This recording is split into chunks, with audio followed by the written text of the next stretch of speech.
सोलापुरात वाढत चाललेल्या तापमानात 0.6 अंश सेल्सिअसने घट झाली आहे. त्यामुळे रविवारी दिवसभरात 42.2 अंश सेल्सिअसची नोंद झाली आहे. तापमानात सततच्या चढ उतारामुळे नागरिक उष्णतेने हैराण झाले आहेत.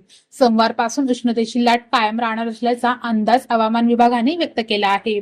सोलापूरसाठी हवामान विभागाने उष्णतेचा येलो अलर्ट जारी केला आहे.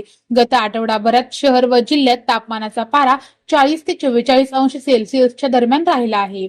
आगामी सप्ताहात काही ठिकाणी तापमान 42 ते 44 अंश सेल्सिअसच्या पुढे जाण्याची शक्यता आहे. त्यामुळे उष्माघाताची शक्यता असून नागरिकांनी योग्य ती आरोग्याची खबरदारी घ्यावी, असे आवाहन आरोग्य विभागाने केले आहे.